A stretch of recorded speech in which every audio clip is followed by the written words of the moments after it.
Hi guys, for lesson 8.8, I'm actually going to skip the slides and not really do those and maybe not focus on those as much because that's kind of giving you guys a lot of extra work to do, and I understand that this can be a lot to do on your own and the math we're doing is pretty complicated, so I want to narrow it down and make it as simple as possible.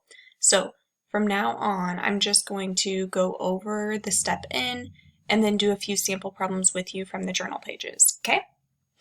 All right, so starting over here with your step in. So remember, we're still multiplying fractions. David was thinking about multiplying 1/2 times 1/5, and he noticed something interesting. And when he lined it up just like so, he noticed 1 times 1 equals 1, and 2 times 5 equals 10. Well, that's something we kind of already knew. In order to multiply fractions, to get the product, you just multiply straight across, or to get the answer, you just multiply straight across. So that's kind of here what that little chicken rooster bird thing is telling you. It says to find the product of two fractions, multiply the numerators and then multiply the denominators.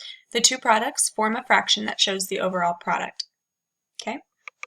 It says Trina is playing a game. She rolls each cube, then multiplies the two numbers she rolls. How could you use David's observation to calculate the product? It says Trina rolls the two cubes again.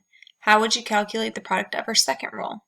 Okay, so using David's thinking, which was right up here, that 1 times 1 equals 1, 2 times 5 equals 10, that multiplying straight across, how would you calculate the answer? Okay, so we're going to try the step up one together. So I'm sorry, the step up A together. So it looks like you have 4 over 1 multiplied by 1/8. Okay, so using David's thinking here, I'm going to multiply 4 times 1, and I'm going to get 4, and 1 times 8, I'm going to get 8.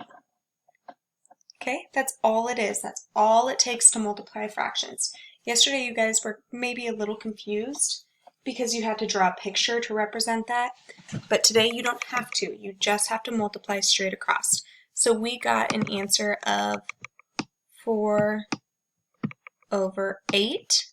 Some of you will take that one step further and you'll simplify it. You'll notice that the 4 and 8 have something in common. 4 goes into the both of them, so you might actually write 1/2. Okay?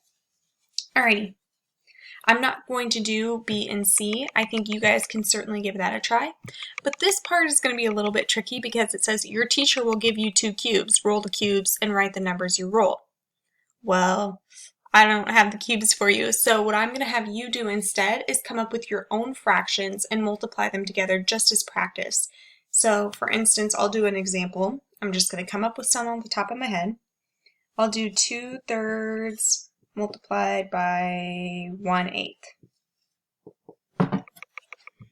Okay, so I've got 2 times 1, that's 2.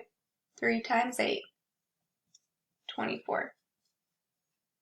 Okay, now I notice when looking at mine, the 2 and the 24 have something in common. I can simplify that and make it smaller.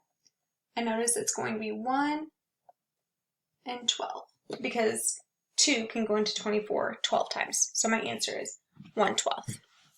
Okay, so you guys can go ahead and do that with the next 6 problems.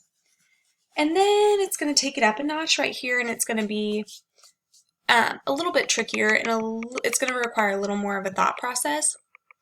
I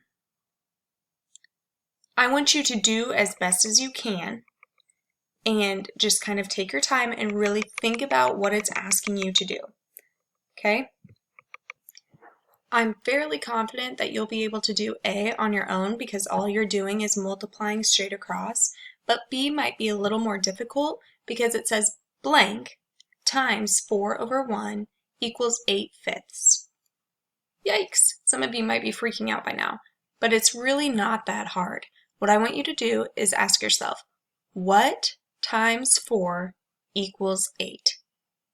What times 4 equals 8? Okay, I know that's 2.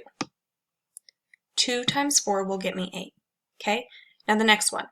What times 1 will get me 5? What times 1 will get me 5? Oh, I know that's 5. Okay?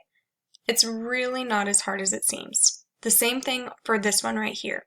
What times 2 will get me 10? What times 2 will get me 10? I know that's 5. Okay? What times 3 will give me 3? I know that's 1. Okay? That's all it's asking you to do. So I want you to try, make up your own practice problem. Well, first, finish these, then make up your own practice problems. Finish these 4, and if you're confident enough and you want to try the step ahead, go ahead, be my guest, but you certainly don't have to if you don't think you can do it on your own. All right, feel free to email me. We can Zoom if you're having any questions or any troubles. I'm happy to do that. I've done that with a few students already, and we've Zoomed one-on-one, and I think that's been really helpful for some of you. So just let me know.